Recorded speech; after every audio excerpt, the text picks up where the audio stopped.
요셉은 용모가 준수하고 잘생긴 미남이었다. 요셉이 인품만 성실할 뿐만 아니라 꽃미남이었다고 소개해주는 것으로 시작하는 오늘 본문은요, 요셉이 종살이에서 옥살이로, 가정총무에서 감옥총무로 바뀌는 과정을 밝혀진 내용입니다. 10절에서 요셉이 이렇게 말하였는데도 주인의 아내는 날마다 끈질기게 요셉에게 요구해왔다 했듯이, 보디발의 아내의 끈질긴 유혹을 끝까지 거절한 대가로 여자의 앙심을 사게 되어 모함을 받아 누명을 뒤집어 쓰고 감옥에 쳐 넣어졌는데, 감옥에서도 하나님께서 요셉과 함께 하셔서 요셉이 하는 모든 일에 형통했다는 그 이야기입니다. 먼저 말씀드리고 싶은 것은 요셉이 매우 대단한 남자, 매우 희귀한 남자였다는 것입니다. 여자의 노골적인 유혹을 거절할 줄 아는 남자가 매우 드뭅니다. 우리나라 사람들 10번 찍어서 안 넘어가는 여자 없다고 하잖아요. 근데 남자는요, 여자가 한 번만 찍어도 넘어가는 게 대부분의 남자들입니다. 그러니까 여자의 유혹에 넘어가는 남자들이 나쁜 놈, 못된 놈, 죽일 놈이라기보다는요, 요셉처럼 여자의 유혹에 넘어가지 않는 남자, 그 유혹을 물리치는 남자가 대단한 남자입니다. 오늘이 진짜 19금 설교인데, 우리나라 조선시대 중기에 서화담, 화담 서경덕이라는 사람 이름 들어보셨지요? 서화담 하면 뭐 생각나요? 황진. 네? 황진. 황진이 생각나죠. 원래 이 사람이 뭐 하는 사람인지는 기억나세요? 이 사람 원래 철학자입니다. 조선 중기 철학자예요. 율곡이나 태계 이황보다도 한 세대 앞선 조선의 철학자입니다. 그러니까 토종비결을 저술한 이지함이라는 사람이 있죠. 이지함이 서경덕의 제자입니다. 그러니까 근데 많은 사람들이 서경덕 하면 철학자라는 건 잘 몰라요. 당대 절세미인인 황진이의 유혹을 이긴 사람으로 더 널리 알려져 있습니다. 조선시대 송도 3절이라고 그러잖아요. 송도는 개성의 지명이고 세 가지 유명한 거라고 그러는데, 개성의 3대 자랑거리가 박연폭포하고 화담 서경덕하고 황진이 이렇게 셋이었다고 하지요. 황진이도 서경덕의 제자였습니다. 황진이는 그냥 기생이 아니라 고매한 정신을 지닌, 그래서 더 매력적이었던 사람이었죠. 그 서경덕에서 배운 제자입니다. 하루는 황진이가 스승 서경덕을 찾아 화담을 향하는데, 그 화담은 그 지명이거든요. 그 서경덕의 집에 거의 다 와서 비가 막 쏟아지기 시작해서 몸매가 다 드러나도록 옷이 비에 다 젖어버렸습니다. 그러자 스승 서경덕은 황진이의 젖은 몸을 수건으로 다 닦아주고 또 마른 이부자를 내주어서 온기를 되찾도록 하고, 자기도 방 저쪽에서 누워서 코를 골며 자고 있더랍니다. 천하의 황진이 하도 기가 막혀서 저 양반은 고자인가 해서 자신의 끼를 발휘했습니다. 그냥 손을 넣으면 손이 차니까 깰까봐 자기 가슴에다 손을 이렇게 한참 품어서 대폈다가 따뜻하게 한 다음에 서경덕의 아랫도에 쏙 집어넣었어요. 그랬더니 이러더래요. 완전히 막대기더래요. 그 남자의 자기 절제력이 이만큼 된다면 정말 지도자로서 수신이 잘 된 사람이라고 할 수 있습니다. 그리고 그리스도인들에게는 남자의 자기 절제력이 이만큼이 된다면 정말 진정한 영적인 사람이라고 할 수 있을 것입니다.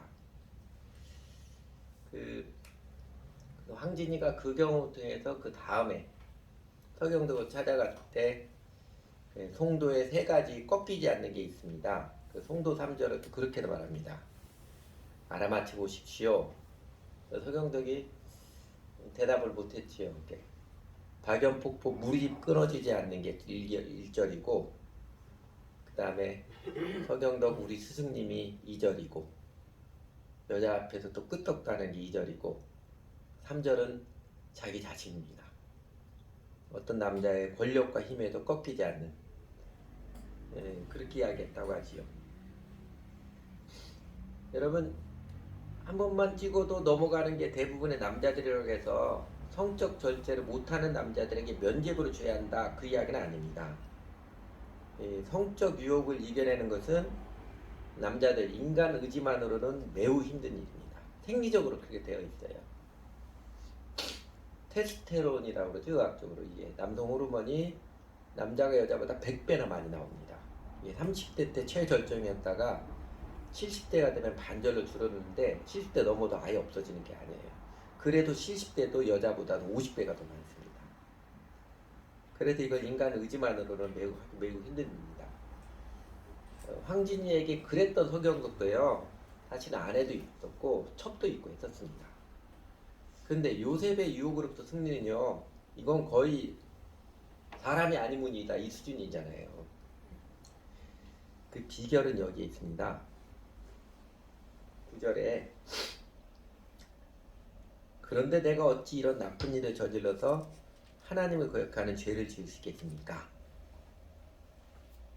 이렇게 대답하는 모습 보면 요셉이 보디발 아내의 그 유혹을 거절한 것은 뭐예요?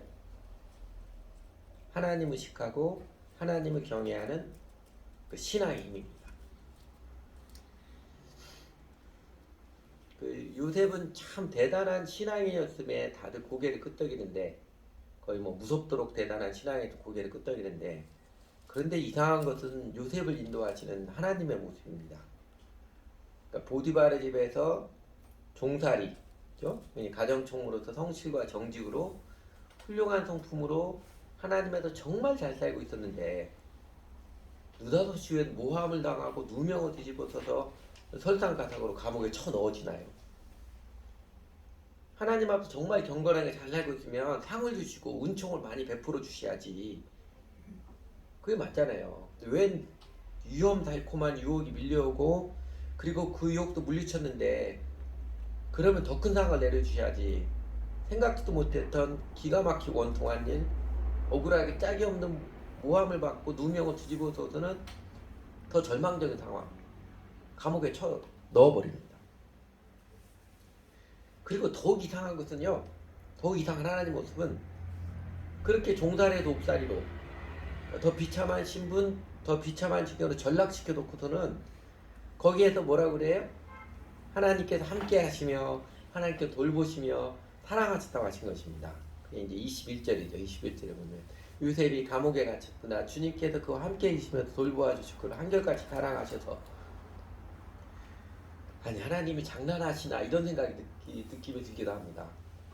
돌보아 주시고 사랑하시던 종살이에서 해방을 시켜주셔야지, 왜 더 비참한 환경으로 밀어 넣으시고는 거기에서 하는 일마다, 그 감옥에서 하는 소소한 일 하는 일마다 잘되게 하시는지 형통케 하시는지 이해가 잘 되지 않습니다. 그래서 오늘 설교 제목이 하나님의 이상한 은혜입니다. 큰 맥락에서는요, 더 절망적이고 더 열악하고 더 비참한 환경에 밀어 넣으시고서는, 그리고 그 지경에서 함께 하시고 돌보시고 사랑하신다고 하는 일마다 잘되게 하신다고 하는데, 그래봤자 죄수일 뿐인데 하나님이 장난하는 것도 아니고 좀 이상한 인도하심이죠. 하나님께서는 그 요셉도 오늘 예수를 믿는 하나님의 자녀들도 하나님의 은혜의 뜻을 따라 우리를 인도하십니다. 우리도 우리 인생에서도 하나님의 은혜의 인도하심 참 이해가 안 되는, 신앙생활 잘했는데, 정말 쉽지 않게 갑주부라면 신앙생활 잘했는데 왜 더 나쁘고 더 안 좋은 상황으로 막 몰아가시는지, 은혜를 이상하게 베풀어질 때가 종종 있지 않았나요? 종종 있더라고요. 그 까닭, 우선은요, 지난주일에도 말씀드렸듯이 중에서 다시 말씀드립니다. 하나님이 함께 하셔서 형통하였다. 그 형통한 인생에 대한 개념을, 형통한 인생이 뭐냐, 그 개념을 성경적으로 바르게 정립할 필요가 있습니다. 그러니까 세상 사람들이 쉽게 생각하는 것처럼 형통한 인생, 만사형통하리라는, 세상에서 잘 나가는, 그러니까 소유가 많아요, 돈이 많아진다거나 내 삶의 환경이 편해지는, 그러니까 적게 일해도 돈 많이 벌게 하는 그런 이유가 아닙니다. 형통한 인생은요, 내 삶의 주변 여건이 편해지는 것이 아니라 내 자신이 성숙해지는 것, 내게 주어진 일이 어느 상황에 어떤 일을 할지라도 탁월하게 잘하고 어느 지경에도 내가 사람들을 대하는 태도, 성품이 아름답고 강건해지는 모습을 말합니다. 그래야 인생이 행복하거든요. 그래야 인생의 보람을 느끼거든요. 인생의 성공은 성취가 아니라 방향이 관건이고, 인생의 행복은 소유가 아니라 태도에 달려있는 것이고, 그리고 인생의 가치는 양적인 것이 아니라 내용적인 것, 질적인 것입니다. 하나님께서는 정작 중요한, 진정으로 중요한 형통한 삶의 은혜를 베풀어 주시기 원하는데, 우리가 그 형통의 의미를 여전히 잘못 생각해서 그냥 세상적으로 내 주변 여건이 편해지기만 바라고 있다면요, 이렇게 어번 것에 정신이 팔리는 사람은 정작 하나님께서 참된 행복과 생명의 선물을 내려줘도 못 먹습니다.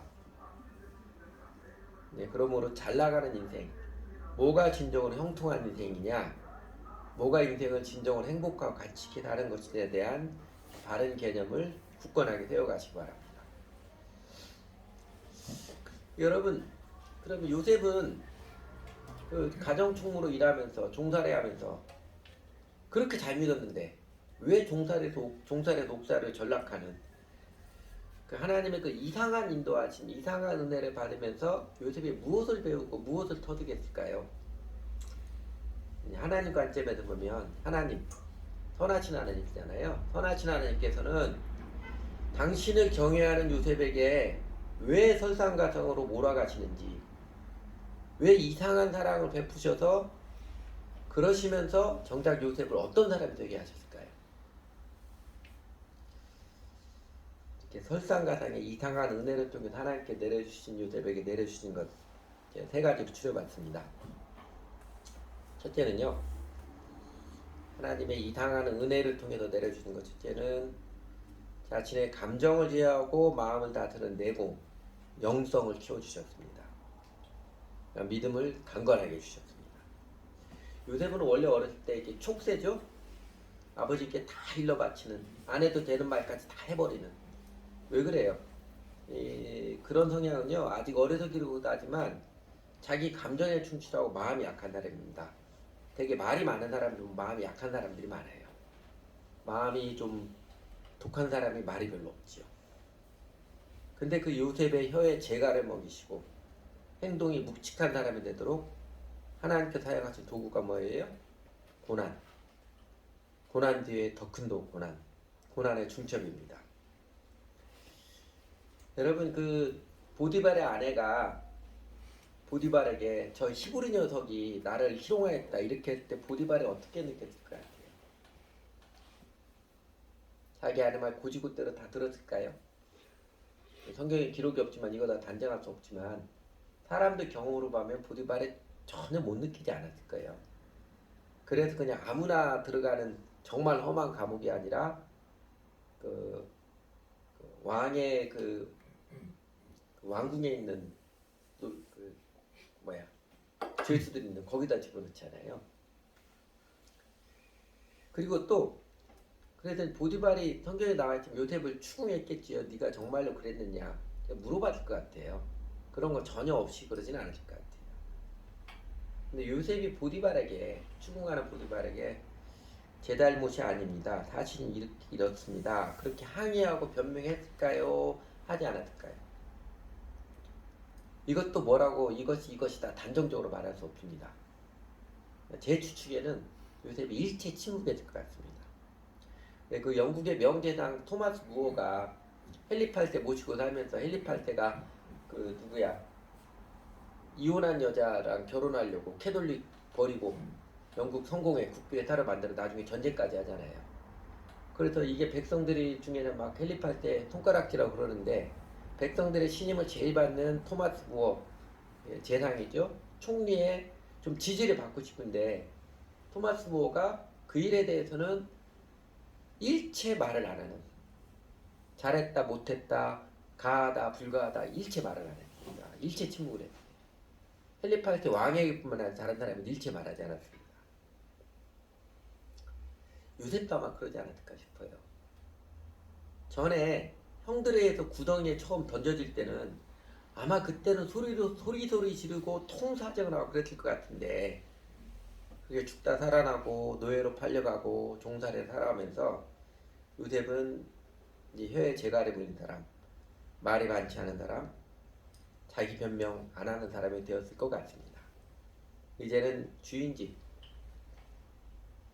보디발 집안의 평화를 위해서 자신이 무척 억울하고 원통하고 기가 막히기 짝이 없지만 그래도 자기에게 은혜를 베풀어 주신 보디발 집안의 평화를 위해서 일체 침묵했을 것입니다. 아마 보디발에게도 그 어느 누구에게도 자신이 모함당하고 누명을 쓴 그 사실을 발설하지 않았을 것입니다. 그렇게 이미 많이 감정을 제어하고 마음을 다스릴 줄 알게 되었지만 감옥에 쳐 넣어졌을 때에는 또 한 번 감정의 요동을 치고 다시 한번 마음 밑바닥이 드러나도록 뒤집어지는 느낌 받지 않았을까요? 여러분, 간수가 처음부터 요셉을 알아보고 재반 사무를 다 맡기고 그러지 않았을 것입니다. 한동안은 깨오른 동안은 그야말로 그냥 죄수로 있었을 것이지요. 지금도 감옥이 열악한데 지금은 그래도 요새 감옥은 더운 물도 나오는 감옥이 있다고 그러더라고요. 텔레비전도 있고. 근데 예전에는 얼마나 감옥이 열악했겠습니까? 감옥이 얼마나 열악한 환경인지는요, 그 김구 선생의 백범일지에도 나옵니다.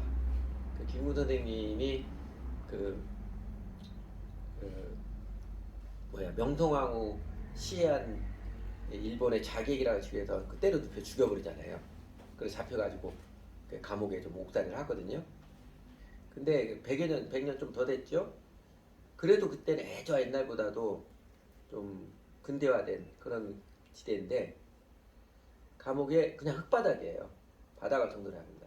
여름이고 겨울이 흙바닥에서 자야 되고 그 다음에 감옥이 좁아가지고 누워도 못 잡니다. 옆으로 칼잠을 하고 자야 돼요. 그러니까 여름에는 냄새가 나고 아주 난리지요. 그 김구 선생의 백범일집을 다시는 오고 싶지 않은 것이라고 김구 선생도 그렇게 기록을 해놨습니다. 여러분, 근대화된 100여 년 전에도 이러했거늘 몇천 년 전 인권이 훨씬 더 열악한 고대 사회에서 그 감옥 환경은 어떻겠습니까? 뭐 이루 말할 수 없이 열악했음을 짐작할 수 있겠지요. 그리고 옛날 죄수들은 감옥에 그냥 갇혀있을 뿐만 아니라 수시로 데리고 나와서 매를 때리는, 고문을 가하는 그런 것도 기억하면 그동안 종살이까지 하면서 감정 마음이 많이 다스려질 줄 알았지만 그 감옥의 환경에서는 또 다른 연단이었을 것입니다. 그러나 요셉은 그곳에서 사람에게 빌붙어서 사람을 의존해서 사람에게 하소연하지도 않고 그 스스로 연민에 빠져서 체념하거나 그냥 죽어버린다 발악하지도 않고 그는 하나님께 맡기고 사는 마음을 연단받았습니다. 보디발의 아내에게 내가 어찌 하나님께 죄를 범하리요 그렇게 고백했듯이 훗날에도 요셉이 종종 좋은 일을 나쁜 일을 보면 하나님 인정하고 하나님 앞에 살아가는 모습을 보면 요셉은 이 고난이 중첩된 계절에 하나님께 맡기고 사는 훈련을 많이 받았을 것입니다. 여러분, 영적 성숙의 한 특징이 온유해지는 것, 감정에 휘둘리지 않고 마음을 다스릴 줄 아는 것이지요. 쉽게 말하면 승기를 다스릴 줄 아는 게 영적 성숙의 증거입니다. 그러니까 얼마만큼 또 내 감정, 마음을 다스릴 줄 아느냐에 따라서 삶의 질감이 달라집니다. 마음의 평안과 기쁨은요, 주변 환경에 달리는 게 아니라 다른 사람에게 달리는 게 아니라 얼마만큼 내 마음의 감정과 마음을 컨트롤할 줄 아느냐, 그거에 철저하게 비례합니다. 그런 면에서 우리에게도 하나님께서 이상하게 인도하신 손길, 억울하고 원통한 상황으로 밀어넣으심으로 우리 감정, 마음을 참고 견디며 그냥 억누르고 있는 게 아니라 소화할 수밖에 없도록 단련시켜주는 게 확실한 은혜의 손길입니다. 말도 안 되는 기가 막히는 상황, 또 미치게 할 만큼 억울하고 원통한 일, 또 정말 진상 같은 사람들을 겪는다면요, 하나님께도 내게도 그렇게 이상한 은혜의 코너로 몰아넣으셨다면 여러분 기회로 삼으십시오. 내 감정을 제어할 줄 알고 마음을 다스려야 되는 기회로 삼으시기 바랍니다. 그때가 하나님께 맡기고 살아가는 연습을, 그 영혼의 내공을 쌓는 좋은 기회입니다. 쉽게 뚜껑 날리거나 다른 사람들 미워하고 원망하고 탓하지 마시고. 둘째, 하나님의 이상한 은혜를 통해 하나님 내려주시는 둘째는요, 사물과 사람을 끝으로 보는 해석 능력, 놀라운 통찰력을 얻게 해주셨습니다. 믿음의 깊이를 더하게 해주셨습니다. 요셉 인생의 극적인 반전이 하루아침에 이집트 총리가 되게 한 도구가 요셉의 꿈 해몽 능력, 타의 추종을 불허하는 해석 능력이죠. 탁월한 통찰력입니다. 근데 여러분, 요셉이 이 통찰력, 탁월한 해석 능력을 어떻게 지니게 되었을까요? 성경에는 그 기록이 없습니다. 유검스럽게. 우리 묵상을 더 많이 해보라는 것이지요. 우리 시대의 스승이라고 부르는 그 신영복 선생님 있잖아요. 그 양반이 통역당 사건이죠. 거기 연루돼 가지고 무기징역을 선고받았는데 20년 딱 20일을 감옥에서 갇혀 있었습니다. 그래서 그의 그 감옥에서 편지를 쓴 거 묵상 감옥으로 사색 책을 보면 이런 책을 한번 보십시오. 아까 백범일지나 감옥으로서 이런 책은 한국인이나 필수적으로 봐야 됩니다. 그 책을 보면 다들 감탄하는 게 그의 사색의 통찰이 남다른 깊이가 있으면 모두가 탐복을 합니다. 신영복 선생님이 그 성공회 대학에서 나중에 동양 고전 독법에 대한 강의를 하면서 자신의 이런 이야기를 합니다. 자기는요, 전철을 타면 전철가 이렇게 7명 앉아 있잖아요. 어느 사람이 그 다음 정류장에서 내릴지가 다 보인대요. 여러분, 여러분 보여요? 택도 없죠. 정말 피곤한 날, 누가 좀 빨리 내려 아무리 봐도 안 보여요. 근데 이 양반 다 보인대요. 그래도 몸이 피곤할 때면 딱 봐서 제일 먼저 내릴 사람 앞에 딱 서 있으면 자연스럽게 그 사람이 정말 내려서 자연스럽게 앉는다고 합니다. 근데 하루는 그 예측이 틀린 경우가 있었다고 그러더라고요. 쭉 앉아있는 사람 보면 다음 역에 내릴 사람 앞에 딱 섰는데 아니나 다를까 다음 역은 하고 지하철 안내방송에 나오니까 그 앞자리에 앉은 사람이 주섬 일어나더래요. 회심의 속으로 회심의 미소를 짓고 있는데 일어나는 사람 옆자리에 있는 아주머니가 오른손으로 빈자로 딱 짚더니 왼쪽으로 훔쳐가면서 이리 와 이리 와 이렇게 자기 친구를 부르는 거예요. 아, 그것까지는 자신의 통찰에 미치지 못하다고 그렇게 웃으면서 이야기를 하더라고요. 이 이야기 책에도 기록되어 있습니다. 그러면서 전철에 앉아있는 사람이 언제 내릴지까지 보는 통찰력, 그런 감옥에서 오래 지내면서 갖게 되었다고 고백을 합니다. 그래서 지금 대통령 선거 이제 얼마 안 남았는데 그 전에 국회의원 대통령 선거하면은요, 유력 후보자들이 신영복 선생님 찾아가겠습니다. 제가 되겠습니까? 신영복 선생님이 그런 걸 안 가르쳐 주지요. 그래도 찾아갔어요. 제 살면서 제가 참 감사한 분 중에 하나가 그 신학교 다닐 때 그 최봉기 교수님이라는 스승님입니다. 뭐 이제 논문 지도한 분이고 그분이 저에게 어려운 과제를 논문으로 해가지고 개구성을 했지만 그리고 제대로 뭐 짧은 기간 공부도 됐지만 그때 해석학 공부한 게 목회자로 살아가는데 성경을 해석하고 연구하고 살아가는데 엄청나게 도움이 됐습니다. 근데 이제 한참 지나서 졸업하면서 다른 교수님들이 아니 이덕재 전도사는 나중에 졸업하고 목회하려면서 이딴 거 공부해서 이런 거 어려운 거 공부해서 어디다 써먹으려고 하냐고 한번 우스갯소리로 이야기하시더라고요. 근데 이제 한참 사역을 하다가 제가 이제 있었던 서울교회에서 거의 쫓겨나다시피 하고 나왔지요. 쫓겨나고 나왔는데 몇 년이 지났는데 저는 그 사이에 졸업하고 한 번도 연락 안 했는데 최봉 교수님이 수소문에 저희 집으로 전화를 왔어요. 그때는 핸드폰 없을 때거든요. 그리고 한번 학교에 내려와라 그러시더라고요. 내려갔더니 이게 맛있는 점심을 사주면서 제가 한 단어를 가르쳐 주십니다. 침침이라는 단어를 가르쳐 줬어요. 제 기억에 그 선생님 그게 우리말이라고 했는데 선생님이 약간 혼돈을 하신 것 같아요. 나중에 확인해 보니까 침침이라는 단어 히브리어 단어입니다. 그러니까 수축, 비연해다, 뒤로 물러다라는 뜻이 포함된 단어입니다.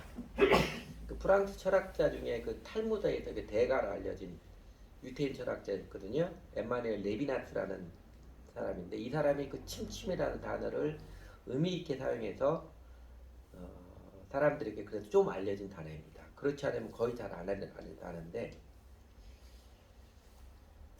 이겁니다. 통찰력은요, 뭘 쌓아서 얻는 게 아니고 침침의 열매입니다.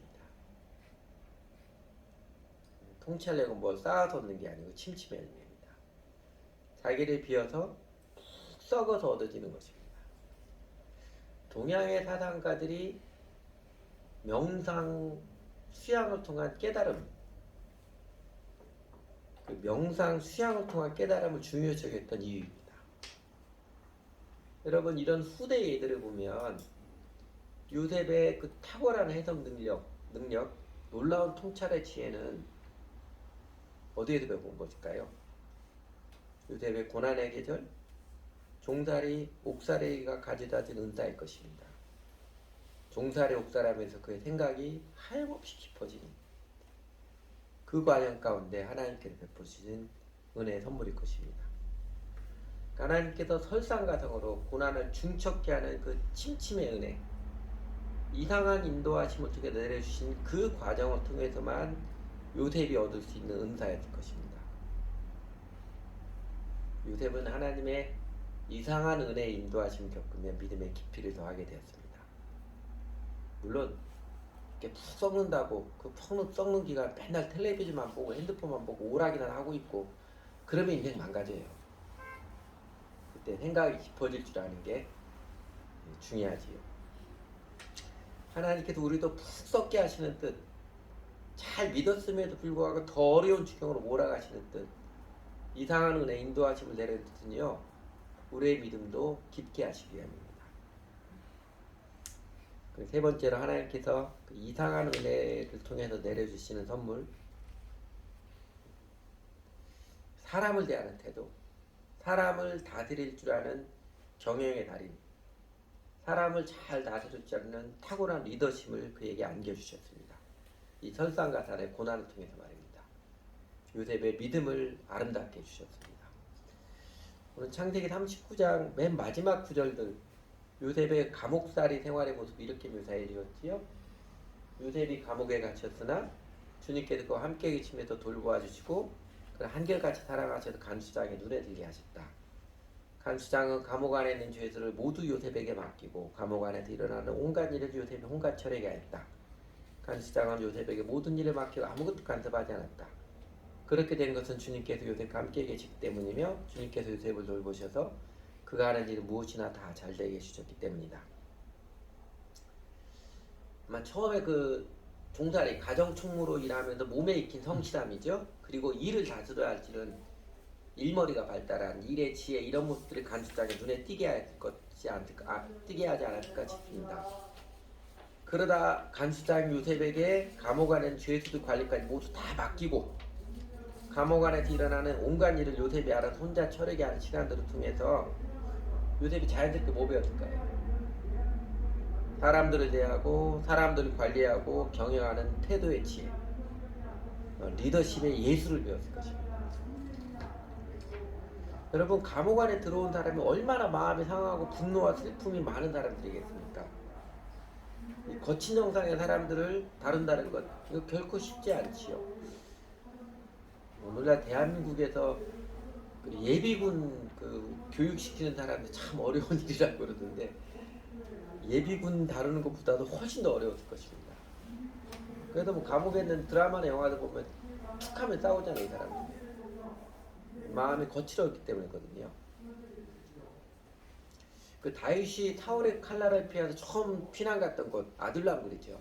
아둘람 그럴 때 억울한 사람들, 환난 당한 사람들, 그런 사람이 몰려와서 다윗은 그들의 우두머리가 되면서 자연스럽게 리더십을 터득 했듯이 요셉은 이 감옥 총무를 지내면서 거친 사람들을 다루는 과정을 통해서 탁월한 리더십을 터득했을 것입니다. 사람의 마음이 어떤지, 사람이 어떤 존재인지 알고 그 사람을 어떻게 대해야 하는지를 터득했을 것입니다. 하나님께서 훗날에 요셉을 총리가 되게 하셔서 사람들을 경영하고 다스릴 줄 아는 연습을, 훈련을 이렇게 시키신 것입니다. 오늘 그 성경학교 보충과제 마지막 주제, 오늘 주제가 예수님의 지상명령이지요. 그리고 그 지상명령의 핵심은 Make disciples, 제자를 삼아라잖아요. 여러분, 한 사람이라도 제자를 삼으려고 헌신을 하고 애를 써봐야 사람을 사랑하며 사람을 다스릴 줄 아는 성숙의 은혜를 입습니다. 인생 경영에서 중요한 것 중에 하나가 이게 사람들과 관계인데, 여러분 다른 사람들과 적당히 좋은 관계를 유지하는 그 모습만 가지고서는요, 사람을 경영하고 사람을 사랑으로 다스리는 리더십은 전혀 배우지 못합니다. 첫에서만 배우지요. 윌로우크릭 교회라고 해서 우리나라 교회들에도 매우 많이 알려졌던 그 윌로우크릭 교회 빌 하이베이스라는 목사님 있잖아요. 꽤 유명한 목사님이었는데 그분이 한국에 한번 온 적이 있어요. 한국 온누리교회에서 이제 집회를 하면서 그때 이런 이야기를 했습니다. 세상에서 제일 쉬운 리더십이 군대 리더십이고요. 제일 어려운 리더십이 교회입니다. 그러더라고요. 군대는 그냥 명령만 하면 돼요. 그러나 교회는 월급이나 권력, 조직, 법린 등으로 제재할 것이 하나도 없습니다. 이 교회 안 나오면 될 거 아니야. 이러면 끝인 게 교회잖아요. 근데 그런 바탕에서 사람을 지도해야 되는 게 교회 사역이에요. 그러니까 회사나 직장처럼 잘 짜여진 조직사회에서 다른 사람을 잘 관리하고 경영하는 것도 쉬운 일만은 아니지만 월급이나 법률, 조직의 구성력이 하나도 없이 오직 인격적인 감동과 관계를 통해서 선한 영향을 미치고 그 사람을 다른 사람을 변화시키는 이 교회의 사역, 제자를 삼는 일은요, 정말 탁월한 리더십을 개발하는 좋은 도전입니다. 그래서 여러분 예수님 닮은 성품으로 성숙하려면, 인생의 진정한 가치와 기쁨을 알려면, 아니 사람이 되려면 예수님의 지상명령에 따라서 나도 제자를 삼는 삶을 도전하며 살아가야 합니다. 그 지상명령에 순종해서 한 영혼 예수님 믿도록 사랑의 씨름을 하고 이 사람이 그리스도 안에 잘 성숙하도록 씨름을 하고 사랑의 씨름을 수고를 들이지 않고 그냥 교회당만 다니고 방관만 하면은요 딱 열매 없는 무화과나무처럼 됩니다. 이 교회 어쩌다 저 사람 어쩌다 비판만 하고 평가만 하고 그러니까 평생 살면서 한 사람도 전도하지 못하는 쭉쟁이 교인으로 전락할 수밖에 없습니다. 여러분도 지상명령에 따라 제자를 삼는 삶을 도전 추구해 보시기 바랍니다. 나도 제자를 삼고 싶은데 내가 아는 게 너무 없어요. 열심히 또 배워야지. 제가 이제 이런 이야기면 꼰대라고 우리 젊은이들에게 손가락 맞지 모르는데 안타깝기도 하고 또 제 개인적으로 감사했던 게 또 한편으로 미안하거든 이런 것입니다. 제가 맨 처음 한 사람을 이렇게 일주일에 한 번씩 정기적으로 만나서 예수님의 제자로 성숙하게 시도했던 게 1983년 3월부터였어요. 그러니까 23살 때였습니다. 근데 2살 어린 동생.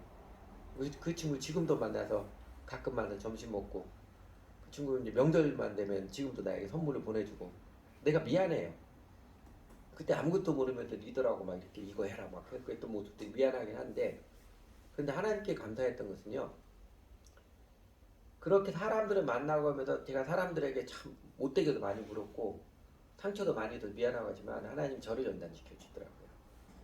정말 사람 사랑하는 거 모르는 사람이었는데 사람 사랑하며 살아가는 거 배우게 하시더라고요. 안타까운 현실은 교회의 모습이에요. 그때는 저뿐만 아니라 20대 초반 중반만 돼도 또 다른 사람 붙이고서 어떻게든 제자 되려고 그냥 아무나 붙잡고 복음을 전하고 예수님 알아가지 않겠냐고 권하고 거절을 당해도 그렇게 했는데 요새 교회 안에 그리스도인들 젊은이뿐만 아니라 나이는 그런 모습이 없다는 거예요. 제자를 삼고 이 사람이 그렇다 성숙한 사람으로 세워들어 자기 시간과 돈과 정열을 들여가지고 사랑을 들여 사는 그런 모습이 없어요. 그게 안타까운 거예요. 사실은 그게 우리 자신에게 제일 유익한 은혜를 입는 길이에요. 그래서 여러분도 지상명에 따라 제자를 삼는 삶 도전 추구해 보시기 바랍니다. 어떻게 할 것이냐 오늘 이따 성경학교 시간에 이야기 나누시면 됩니다. 또 요셉 종으로 팔려가서 하나님 앞에서 잘 살았음에도 불구하고 그죠? 보디바라 입에서 잘 살았잖아요. 정말 경건한 그리스도로 잘 살았는데 더 열악한 환경, 더 큰 고난이 감옥살이를 하게 하시는 하나님의 이상한 은혜를 통해서 요셉은 이렇게 첫째 감정을 제어하고 마음을 다스리는 내공, 영성이 키움받았고 둘째 무섭도록 탁월한 해석 능력, 사물과 사람을 꿰뚫어 보는 놀라운 통찰력을 갖게 되었고 그리고 사람을 다스리는 리더십, 사랑으로 참된 것을 지도할 줄 아는 경영이 달인이 되는 은혜를 입었습니다. 요셉은 중첩되는 고난을 통해서 믿음이 강건해졌고 깊어졌고 아름다워졌습니다. 다시 말씀드리면 세상의 모든 사람이 고난을 당할 때 그 계속되는 고난의 연단을 거치면서 다 요셉처럼 정글 같은 아름다운 사람이 나오는 것은 아닙니다. 하나님께서는 이상한 은혜, 고난의 연단을 통해서 우리가 다 정금같이 아름답고 강건한 사람이 되기를 기대하시지만 모든 사람이 다 믿음으로 응답하여서 감동 인생을 사는 것은 아닙니다. 어떤 사람들, 실제로는 더 많은 비율의 사람들은요 고난을 거치면서 더 망가지고 더 비참해지다가 슬프게 인생을 마감하곤 합니다. 다른 제자들과 똑같이 예수님을 따랐던 그 예수님의 사랑을 받았던 가룟 유다, 예수님의 교회가 예수님의 제자들 팀워크 고난에 직면했을 때 그때 바르게 응답하지 못하고 자신의 오만한 판단과 감정, 폭력적 감정에 응답하여서 다른 제자들과는 전혀 다른 운명, 슬프고 비참한 운명을 맞이했듯이 말입니다. 하나님의 은혜 앞에 사람의 응답이 중요합니다. 역사학자 그 아놀드 토인비가 역사는 도전과 응전의 과정이라고 했지요. 그 사회학자 칼 포퍼는 인생은 문제 해결의 연속이라고 했듯이 사실 인생살이는 사실 계속되는 고난을 헤쳐가는 과정이고 그 자기 앞의 생에 어떻게 응답하느냐에 따라서 인생의 퀄러티와 데스티니, 인생의 질과 운명이 달라집니다. 문제는요, 내가 과연 내 스스로 힘, 내 스스로의 지혜와 의지로 이 계속되는 고난의 인생, 연속되는 도전들 앞에 요셉처럼 잘 응답할 수 있느냐는 것입니다. 여러분 자신 있습니까? 고난이 계속 중첩되는 인생 여정 앞에 요셉처럼 내가 믿음으로 잘 응답할 자신이 있어요?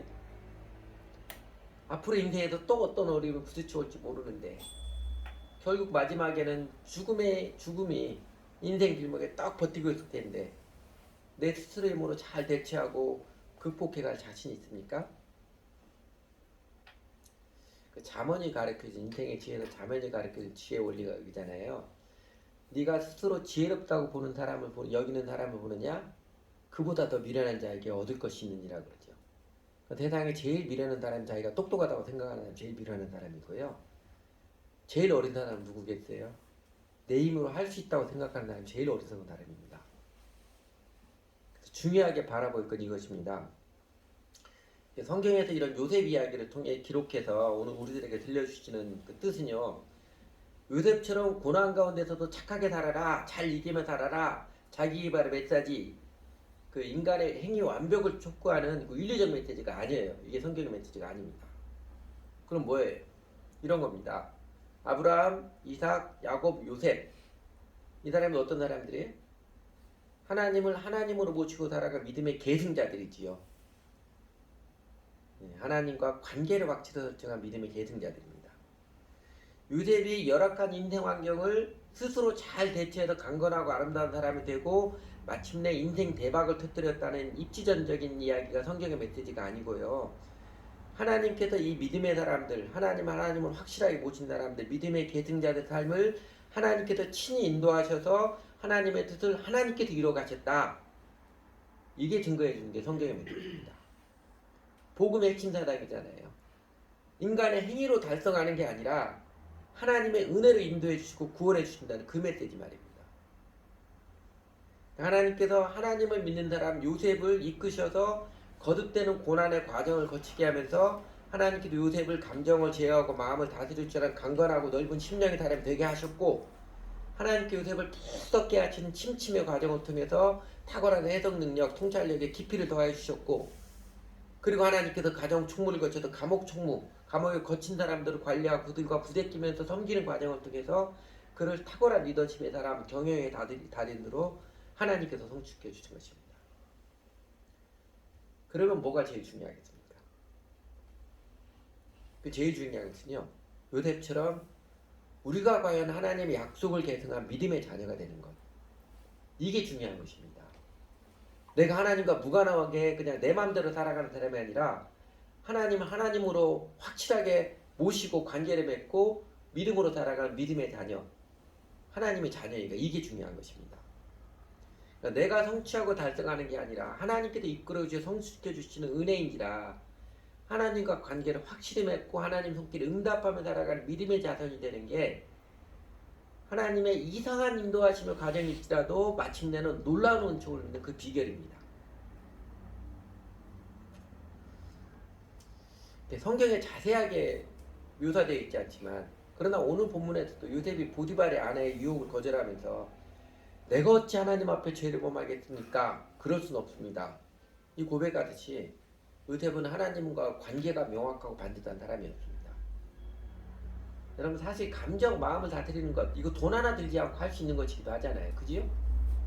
마음의 생각만 바꾸면 되는 것이기도 한데, 어떻게 보면 손바닥 뒤집기도 쉬운 것이기도 하지만 어디 그게 쉽습니까?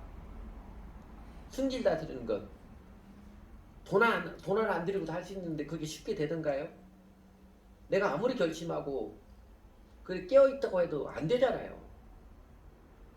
또 요셉처럼 연약한 마음이 강건해지는 것, 나도 좀 마음이 강건해졌으면 좀 눈하다, 어떤 일에도 눈하다 끄떡하는 사람이 되었으면 좋겠다는데 그게 어디 쉽게 되던가요? 감정은 영혼의 온도계라고 하지요. 영혼의 상태를 나타내 줍니다. 그 영혼은 그리고 원래 이게 하나님의 숨결이잖아요. 흙으로 사람을 지시고 그거에 생기를 부어 넣으셨으니 생명, 영적인 존재가 된지라 했지만 하나님 숨결인지라 하나님과 어떤 관계에 따라서 영혼의 색깔과 상태가 결정이 됩니다. 그 영혼의 색깔과 상태에 따라서 감정이 지배를 받는 겁니다. 그러니까 하나님과 바른 관계는 영혼의 구원, 평안하고 담대하고 강건하고 넓은 은혜를 있게 합니다. 지혜와 총명, 탁월한 해석 능력도 마찬가지지요. 탁월한 해석, 놀라운 통찰력도 잠언에서 가르쳐주는 것도 하나님 누구에게 주신 거예요? 하나님을 경외하는 자에게 주신 하나님의 선물이지 인간의 노력, 수고로 쟁취하는 것이 아닙니다. 더 나아가 사람들을 잘 사랑으로 다스릴 줄 아는 탁월한 리더십이에요. 하나님께서 개발시켜 주는 것이고 하나님께서 사람들의 마음을 얻게 하시는 것이지 인간이 자기 개발 노력으로만 이루어지는 것이 절대로 아닙니다. 하나님의 사람들, 하나님을 하나님으로 확실하게 관계를 맺어서 하나님을 따르는 사람들에게 하나님께서는 그 삶의 모든 과정들을 합력하여서 말도 안 되는 이상한 과정을 겪기도 하지만 기가 막히게 놀라운 은혜를 베풀어 주십니다. 예수님을 닮아가게 하시는 요셉처럼 마음을 다스리는 영성을 강건케 하시고 통찰력, 놀라운 해석 능력에 깊이를 더하게 하시고 사람들을 사랑으로 잘 다스릴 줄 아는 탁월한 리더십들을 안겨주십니다. 그러므로 제일 중요한 게 뭐예요? 과연 나는 하나님을 정말로 하나님 믿고 하나님을 정말로 제대로 믿고 따르는 사람인가? 하나님 약속의 자녀인가? 이게 제일 중요합니다. 우리 시대 대한민국 교회가 극복해야 될 큰 과제가 피상성이라고 했지요. 영접기도 한번 했으니까 그리고 일요일은 교회 예배는 드리니까 나는 하나님의 자녀이겠거니 구원은 받았겠거니 하는 피상적 사고, 아니라 믿음 빨리 깨트려야 하고 우리 이웃들에게 빨리 깨트려 줘야 합니다. 이 껍데기 종교, 그 축제인 교회 생활을 하니까 아무리 20년, 30년 교회를 다니도요, 하나님 은혜의 경험이 없는 거예요. 그러니까 그냥 세상 사람들처럼 살아갑니다. 죄를 즐기는 게 더 좋고, 예배드리고 말씀하고 기도하고다 죄를 지는 게 더 좋고, 20년, 30년 다녀도 한 사람도 하나님 전도하고 뭐 이런 게 한 사람도 없어요. 내 안에 하나님이 정말 좋고 신나는 이게 없거든요. 그냥 그러니까 교회에서도 체면 유지하는 식으로 교회 당기고 있고요. 그 피상도 빨리 극복해야 됩니다.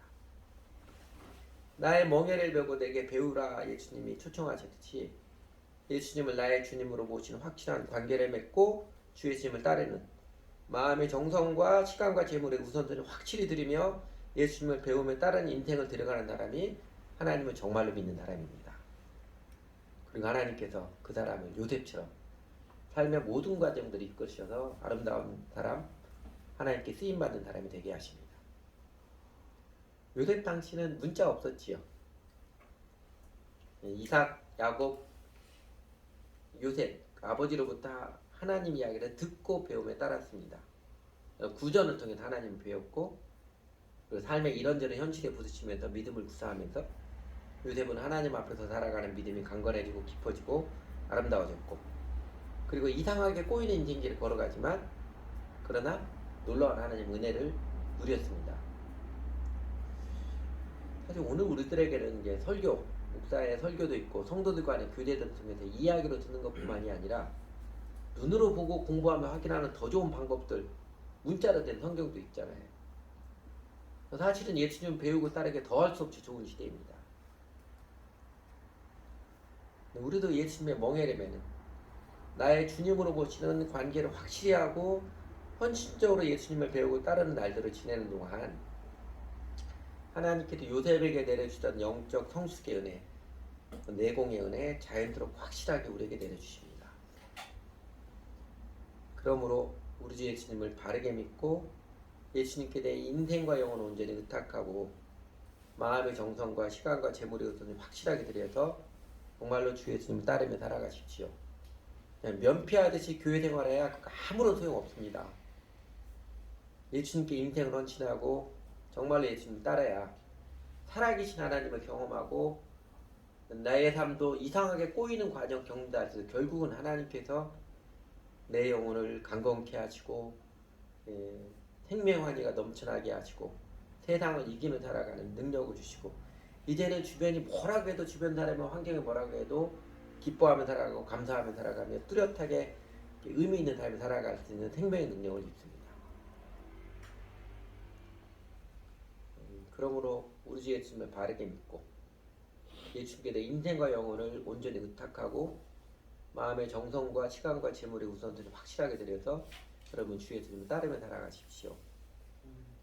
여러분 그리고 그 과정 여러분 예수님 헌신적으로 배우고 따르는 삶의 과정 그 자체도 얼마나 떳떳하고 얼마나 기쁘고 얼마나 즐겁고 신나는 일이에요.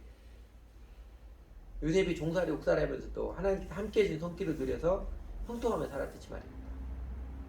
예수님으로부터 그 연달아 많은 과정 이상하게 꼬이는 인생길이 꼬이는 이런 과정을 할지라도 주님께서 함께 동행하시는 그 삶의 과정들이 기쁘고 신나는 일이잖아요. 그러므로 예수님을 정말로 믿으십시오. 같이 기도하지요.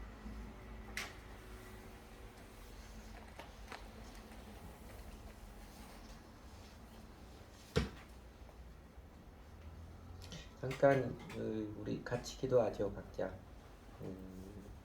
예배 설교를 통해서 하나님께서 마음에 느끼게 하시는 것 생각나게 하시는 것 함께 먼저 기도하도록 하겠습니다.